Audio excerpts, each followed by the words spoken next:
That was like the first model that I had. It doesn't have much paint on it, but it's just I still sell this one. This is like the original one that I made. It's the Ghost crankbait. It has like a little bit of pearl white on top, and I've got more brown trout on that than probably any of the other crankbaits. Some of the ones I like to throw in the spring also are like spoons that have pink on them. I don't know why, but seems like rainbow trout, browns, they seem to like pink for some reason, and I have been luck with that in the spring. So I started out making spinners. There's a small little barrel swivel at the tip of the spinner, and the hooks are built right into it as well. Single hooks, so easy for catch and release, easy on your net, so much easier on the fish, much easier on your gear, and you just don't snagged as much. For a while, I didn't have any orders, and that first order came in, I was like, oh, this is cool. And I kept getting more orders, more orders. And then I branched out into the spoons, which is what I really want to get into, and then the crankbaits, and then now it's just kind of exploded. Just started working with LL Bean. In fact, they just placed another order with me. They wanted like double of what they got before. So I've been down, I'm in my basement right now. I've been down here the last couple of days after work, just cranking stuff out. So yeah, that's super exciting. All right, people, thank you for joining us for another Hunt Fish New England podcast. We wanted to get somebody in who knows a thing or two about hooking up with trout. Today, we wanted to have on Chris Everett from the Trout Whisperer Tackle Company out of Maine. Chris, thank you for taking the time to be on and telling us about you and your company. Yeah, thank you. Excited. My first podcast. So All right, man. You're definitely used to being, behind in front of the camera and in front of a microphone on your YouTube stuff. But it's awesome yeah, to it's a have you little on for a different. pod Yeah. for sure. All right. Chris, why don't you tell us a little bit about Trout Whisperer Tackle Company in terms of how it got started and just the other things that you're doing in terms of trout fishing? Sure. Yeah. So I started this probably it was back in I think 2017. And it was actually called Everett Lures that time.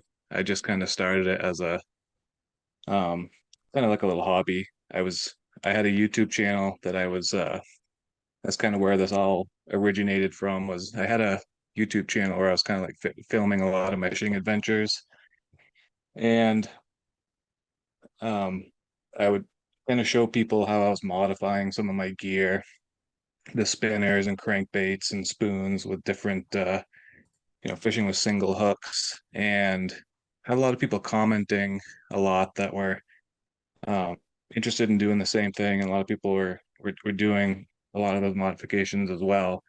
And I just kind of thought, well, why isn't there a company that's making these lures like that, the way that that you have to buy the spoon, buy the spinner, and then especially with spinners, you have to cut the hook off with like a side cutter, Yeah. and then either buy like a clamp, like a open eye hook to clamp on, or add some ridiculous like split ring chain or something like that. So Hmm. that's kind of where the idea came from. Um, so I just kind of thought, well, maybe I can do that. So I started out making spinners, and I just had a couple different ones, and I just made them with the hook built right into the body of the spinner, and I also integrated a swivel into the top of the spinner as well. I got one right here in my hands. You can kind of see what I'm talking about. There's a small little barrel swivel at the tip of the spinner, Hmm. which is something that is important to have when using spoons or spinners, because you'll get, especially if you're fishing in current, you'll get some pretty bad line twists. So that's built right into it, um, and the hooks are built right into it as well. Single hooks, so easy for catch and release, um, easy on your net. If you have one of those older braided nets or even the rubber nets, the treble hooks can get really hooked in there pretty bad sometimes. So, single hooks are much easier on the fish, much easier on your gear, and you just don't snagged as much either like in grass or rocks and logs and stuff. If you do get snagged, it's pretty easy to get it out. And so yeah, I just started doing it myself. Um, and it's just kind of grown, kind of taken off way bigger than I ever thought it would.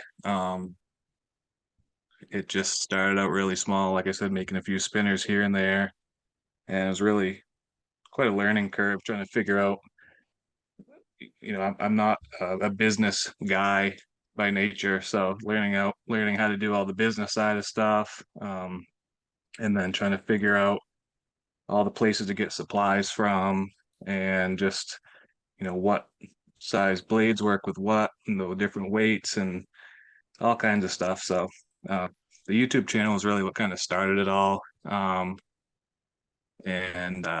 it's been a good way for me to kind of promote it as well. So I pretty much just strictly use my stuff on my channel. Um, so Gotcha. Yeah, we hear that a lot. A lot of especially lure makers. It's kind of a lot of the beginning story for a lot of people. They're like, yeah, I was using this one product and it was great for me. I was hooking up with fish, but it just needed some tweaks specifically for New England here.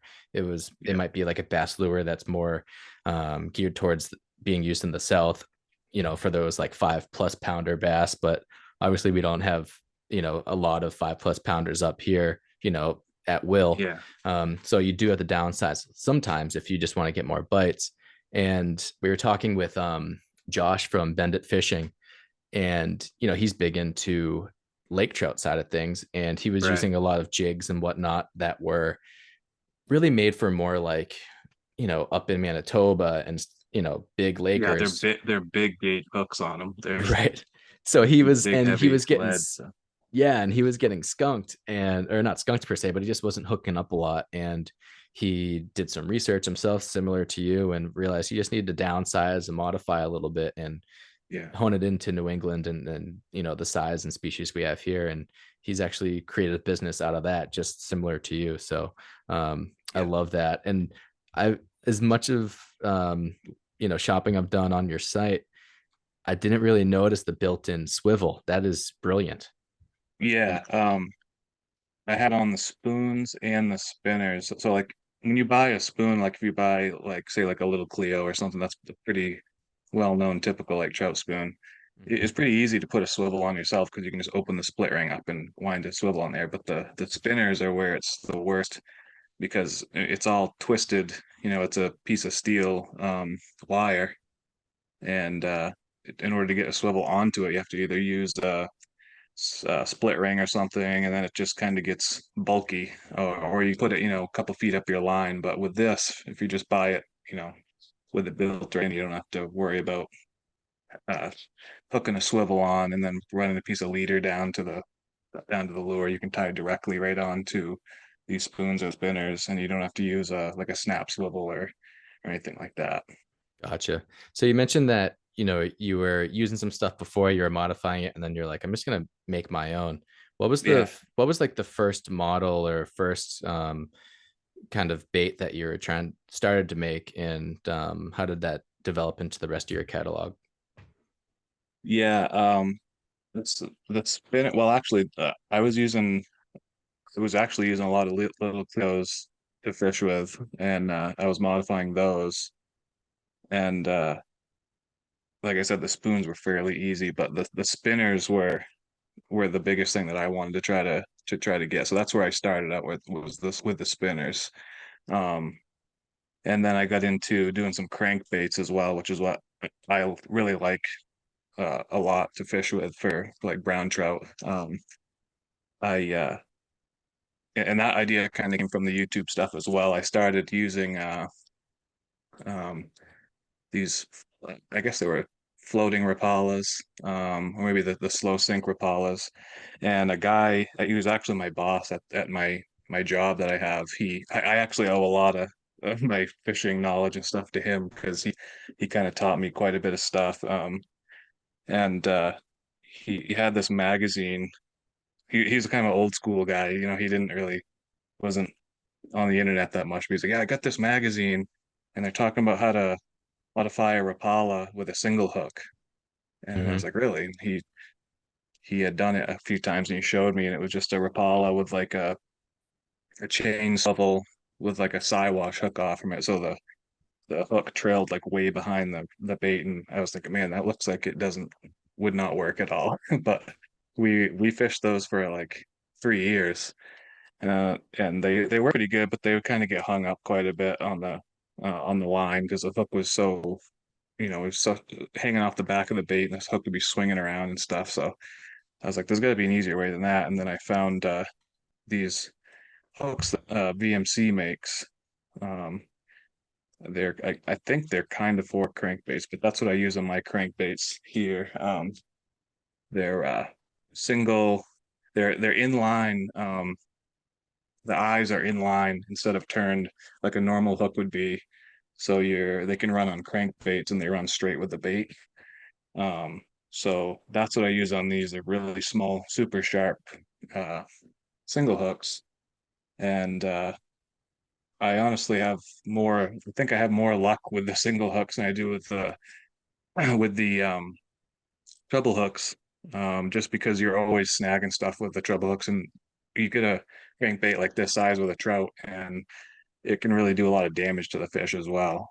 So these are just, they usually hit it from the back, and you'll get like the back hook, and it'll just get them right in the corner of the mouth. You can pop it right out pretty easily.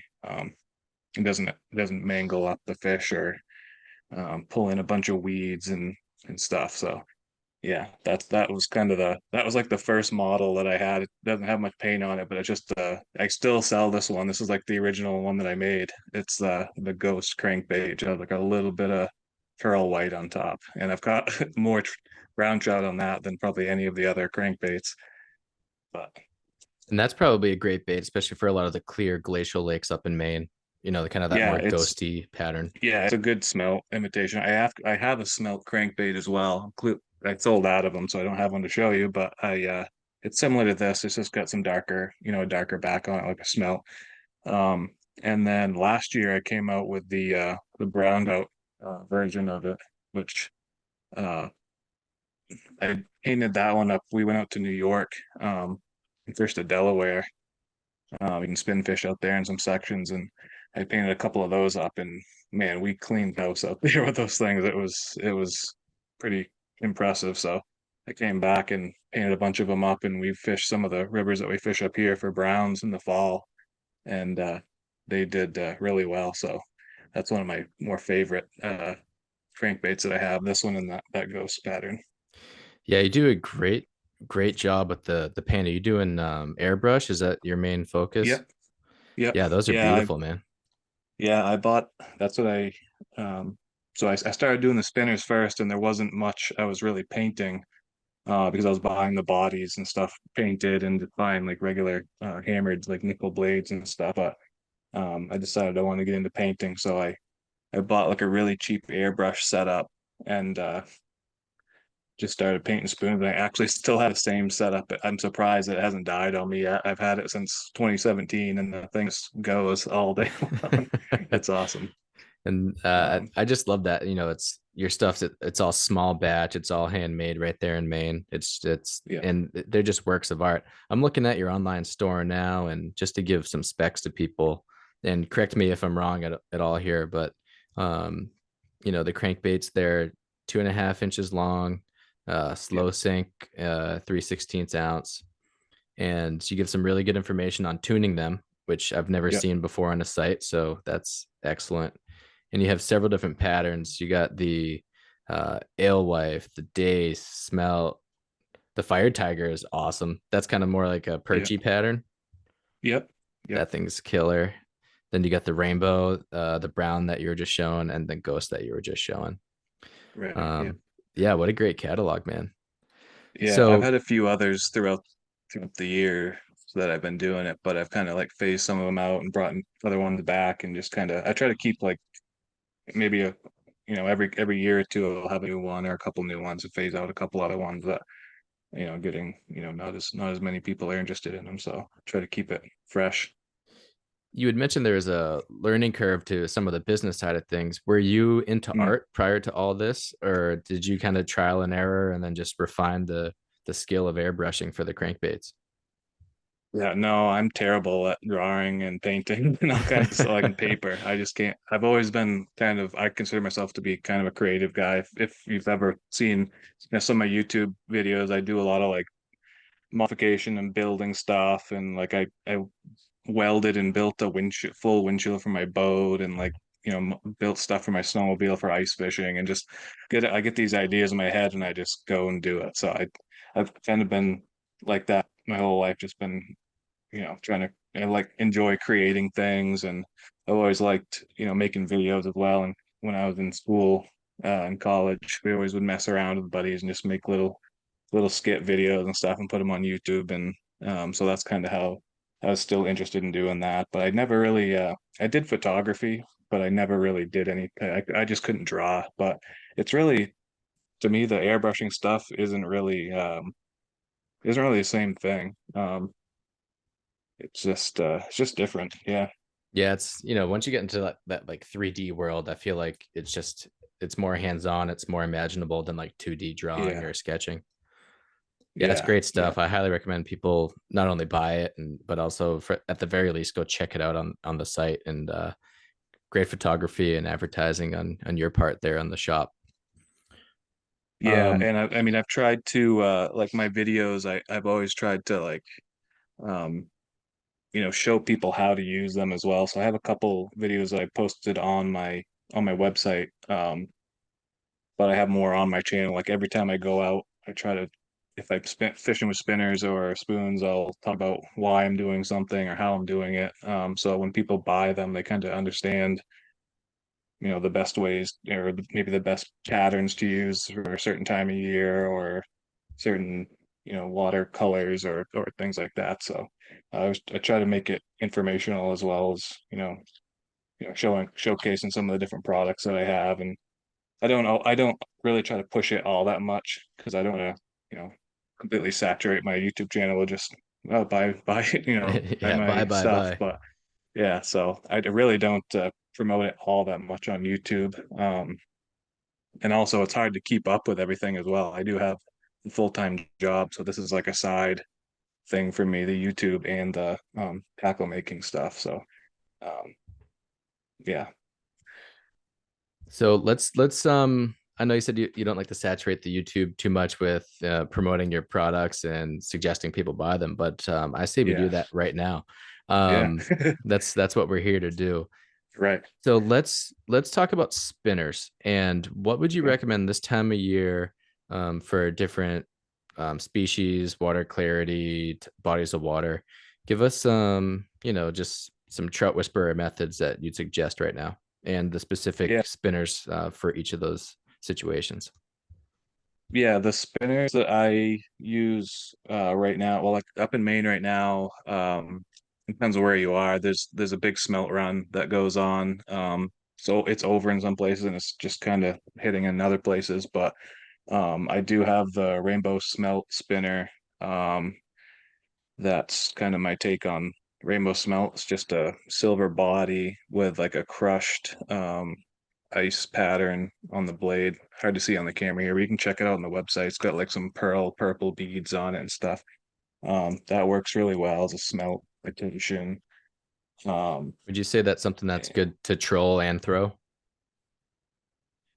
yeah, like behind the boat. Yep.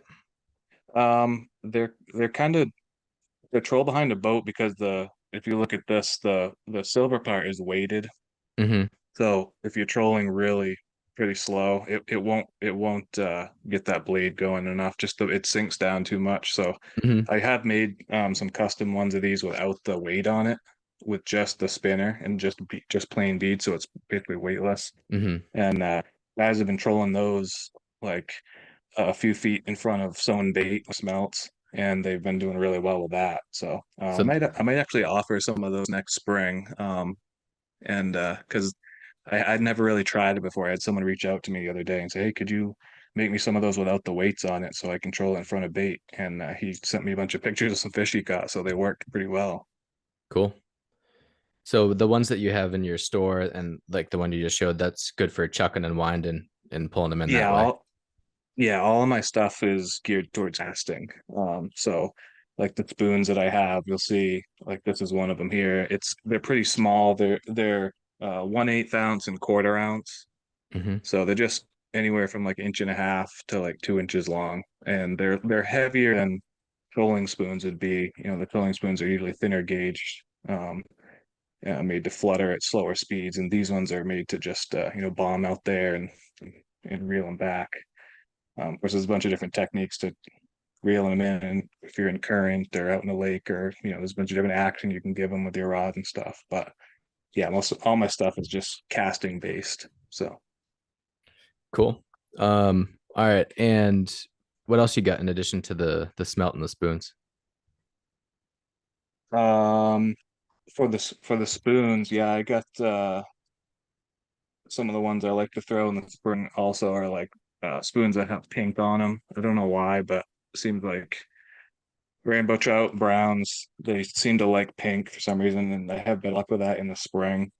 Um, I also have like a blue and purple fade spoon uh, that kind of imitates like a smelt. It's just a hammered silver spoon, but it has a purple fade on the front and the back. So those are good kind of smelt imitations as well. And then I've got some other ones too, like it's like a little bit darker, overcast. They always say if it's darker, go darker. If it's lighter, go lighter. Mm-hmm. So we've got different spoons for different applications like that. This one's hard to pick up on the screen, but it's half uh nickel, half copper. So and then we got full copper, which would be more on the darker side of things. So yeah, there's a whole range of different spoons that I got, but um, just depends what you got for conditions and uh, what you want to throw. Oh man. Yeah, it's a hot tip. If it's light out, throw lighter. If it's dark, throw darker. A lot of people, I feel like novice fishermen especially, think the opposite. But Yeah, I it's just mean, not the case. if you don't have the sunlight to penetrate to make all the flash on your silver lure, then it's not gonna reflect the light. So they say go darker, and it just adds more of a contrast in that darker water. So Cool. All right. You started to mention some of the YouTube stuff. We never got a chance to really like plug the channel. What's the name of the yeah, channel and what's the structure of the channel like? the channel's called Maine Trout Whisperer, uh, which I started as kind of a not a joke, but the name was kind of a joke because I mean, I didn't consider myself to be a trout whisperer. I was kind of a joke. I kind of started it as that. And I just kind of filmed some of my fishing adventures, and I kept the name. Um, and right now, so I do a lot of like film uh ice fishing stuff, open water stuff, truck camping stuff, and just kind of I'll do like how-to videos and reviews on different gear and stuff like that. So there's a bunch of different stuff. We do a little bit of hunting stuff, but it's YouTube doesn't seem to like that all that much, so I don't do a lot of it. But um, occasionally we'll do like duck hunting videos and stuff. But um, and yeah, and that's kind of why I changed the name. Um, like I said when I first started this, the company's called Everett Lures, which was my last name, and I decided to, it kind of got bigger and bigger, and I wanted to take my name away from the company and kind of keep it in line with my YouTube channel, so it made more sense. So I rebranded and formed an LLC and made it more legit. And Trout Whisperer Tackle was the name we went with. So And you were starting to talk about earlier, your entry into the business world and yeah, starting a small business and just everything that comes with that. Um, what would you say to somebody who's got an idea or has a hobby and they had this like little thought in their head or this little bit of ambition, like I kind of want to start a company out of this? What would be your advice to that person or suggestion to that person? yeah, you just got to do it. I mean, that's where kind of started out. I remember the day when I decided I was going to do it. I was literally on my tractor mowing my lawn. It was just I had been thinking about it for so long. And I was like, I don't know if I want to do it. I'd like to try it. And I was just mowing the lawn. I thought, I mean, even if it fails, at least I'll know that I tried it. And I won't regret it. So, or I won't regret not trying it. So I went all in, started with the spinner stuff. Um, didn't expect to. I mean, I figured, if I get a couple orders here or there every year, that's good enough for me to be kind of cool and to offer my subscribers some of my lures rigged the way that I'm fishing them in the videos. And then for a while, I didn't have any orders, and that first order came in. I was like, oh, this is cool. And I kept getting more orders, more orders. And then I branched out into the spoons, which is what I really want to get into, and then the crankbaits, and then now it's just kind of exploded. Like COVID really exploded the business. I mean, that's when it really took off. Everybody was, I guess, home and looking to do something outside, so they were just looking to fish. And I have other buddies in the tackle business as well that said the same thing. It just kind of really blew them up. So, um, and it's been pretty steady since then.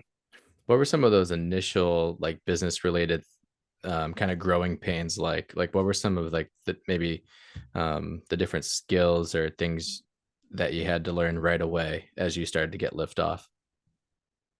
Yeah, well, um, I think one of the things that a lot of people don't realize with the tackle making stuff is there's a lot of obviously if you're in Maine, you got to collect Maine sales tax. So figuring that you got to get a tax ID, you got to also collect and pay federal excise tax on every lure that you sell because you're technically a manufacturer, and the federal government wants 10% of uh, all sport fishing equipment. So if you're selling a spoon for $5, 10% of that is going to 50 cents is going to the government, and that adds up quite a bit. So you got to kind of plan for that when you're doing your pricing. And a lot of people don't realize that in the beginning. So um, just a lot of stuff that you don't realize that once you start doing it, like, oh, I got to figure that out. Oh, got to figure that out. It's just, yeah. So there's a little bit of a learning curve to it. I thought I could kind of just jump in. I deal um, in my normal 9 to 5, I kind of do a lot of like finance related stuff. So I was kind of okay in that aspect of it, like billing and collection stuff. So I was okay with that. But yeah, a lot of just the tax related stuff. And I'm all right with dealing with customers and everything like that. So yeah, Yeah, some of those it's details always something. you don't think about, right? Yeah. Oh, yeah. I mean, they teach us at least in like Hunter's Ed down here in Mass, like they teach us a lot about you know that excise tax and how it relates to going back to the government for conservation and stuff, but they don't tell you for the business owner or the manufacturer that they get hit up front with that too. And then that's Right. part of the Yeah. reason that some tackle or some hunting equipment is kind of pricey. Well, not pricey, but that prices have to be raised because you guys are taking a hit right off the bat before it even before the lure even gets to the end user. Right. Yeah. And especially if you're, selling it to or wholesaling it to, some of these bait shops or whatever, you're not going to sell it to them at your price. They're going to knock it down, and then on top of that, you also get the 10%. So say you're selling it to a local tackle shop for, 30% off your uh, sales price. Well, then it's really more like 40% off because you're not, you got to pay that 10% back to the federal government on excise tax. So yeah, it was a bit of a learning curve, but there's always stuff here and there that come up, and I've been working with a company that makes my blanks for my spoons. And I've been trying to get well, actually this past year I got a stamp made with my logo on it, so now all the blades have on the back side of them are stamped, and that was a whole process too, and quite pricey as well, but it's just a whole going back and forth getting logos done, and then they have to send out, to a machine to have the stamps made. And so I'm hoping that I've got all those done for the spinners, and I'm hoping that for next year I'll have all those for the spoons. Because my lures come in these packages like this that says Trout Whisperer on it. But once you've opened it and fish them, they're in your tackle box. There's nothing that really tells you what it is. So having that logo stamped on the back, I think would be pretty important going down the road. So that's one thing I'll try to do this year is try to get those for the spoons as well. It's a nice touch, man. I like that. Yeah, yeah, So, I mean, it started as a hobby. You had the idea on the tractor, you get going, and things blow up during COVID. And then fast forward to now, I mean, this must mean a lot to you, being a Mainer. I mean, you've got your stuff in LL Bean, you've got it yeah, up in Rangeley, you've got it yep, up in the Moosehead area. That's quite an yeah. accomplishment. Yeah, I was really excited. I just started working with LL Bean. In fact, they just placed another order with me yesterday. They wanted like double of what they got before. So I've been down. I'm in my basement right now. I've been down here the last couple of days after work, just cranking stuff out. So yeah, that's super exciting. And I'd like to do more. That's another thing I'd like to do for next year, and going forward is try to get into more local shops like that. I always get emails and stuff from people asking, "Oh, is your stuff in this shop or that shop? I live down the road. I'd like to run in and grab some stuff." So Mhm. um, I got to start reaching out to people in the winter and hopefully get some of this stuff in the local shops like that.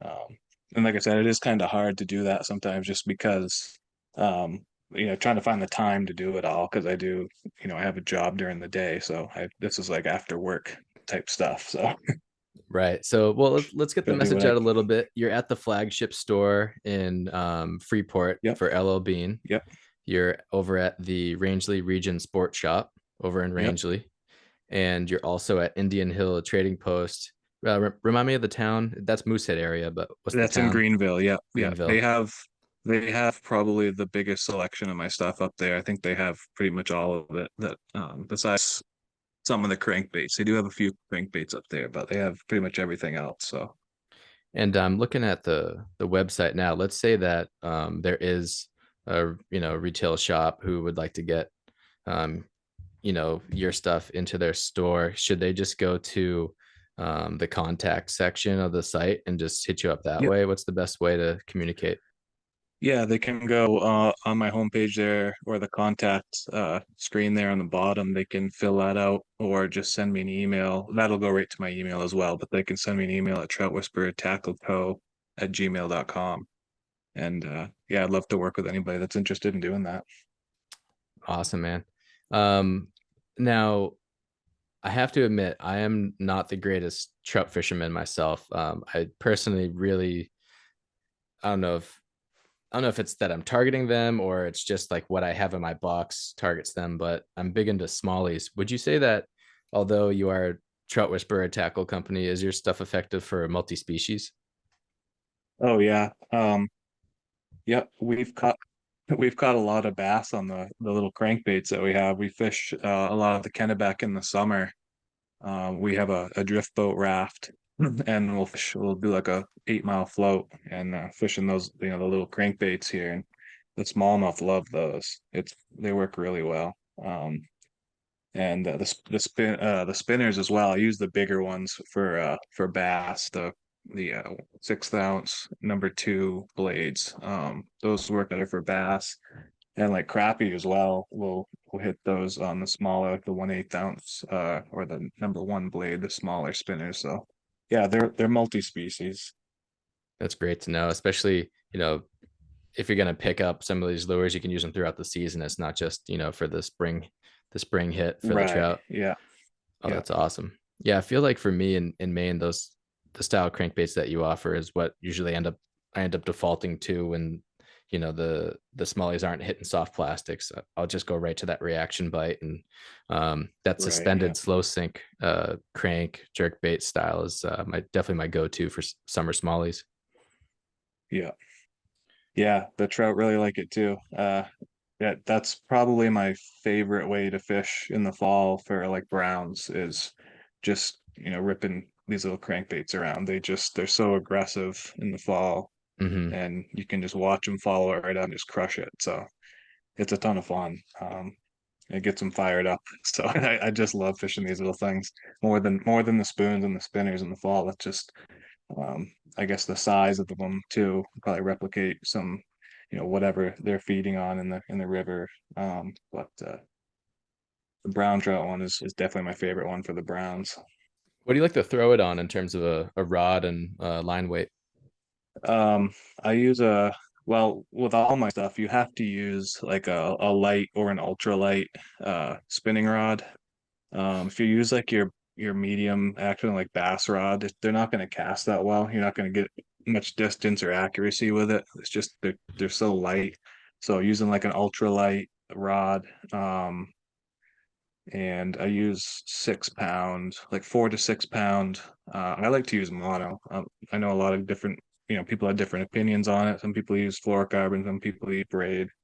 I've had the best luck with P line. They make a line called CX Premium, and it's a mono that's fluorocarbon coated. So you get a lot of the abrasion resistance of the fluorocarbon, but not the memory that it has when it gets wound up on your spool. So I like that stuff a lot. And you don't really need braid to fish with these lures. You're not really having the huge hook sets like what you would do with like a bass or anything. It's a single pointed hook. So all your energy is in that single hook.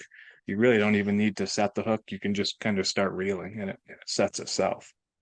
So I use ultralight. I like to use the like a 6.5 to 7 foot, and then I'll use like a 1 to 2,000 size spinning reel. Got it. All right. Any other products you want to plug before we start getting into a few other things? Um, Anything specifically? I mean, I do have a few other things besides spoon and spinners. I have like um, I sell some.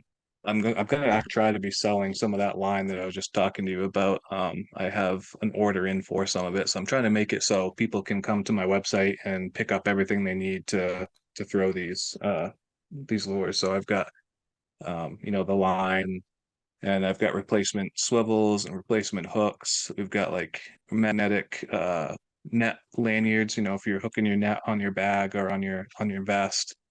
We got like floats if you're fishing, jigs under floats and stuff like that. So you'd have a little bit more than just spoons and spinners, but it's all on the website. I'm going to hopefully have a few ice fishing products soon as well. But All right. I'm just cruising on the website right now.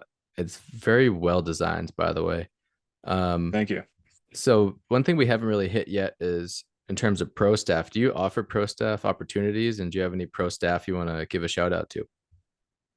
Yeah, so uh that's something I also would like to get into. Don't really have a legitimate pro staff. It's mostly just my friends. That's how we set it up. But I'd like to uh I'd like to set up a way to have some people that are, that kind of do what I do with the YouTube stuff, or have like a decent following on Instagram or whatnot. And I've tried to figure out how I'm going to do that, either have some type of application or something like that I can do. But if someone's interested, definitely reach out, shoot me an email, and like link your social media stuff and your kind of your credentials, and I'll definitely consider it. We can talk about what that might look like.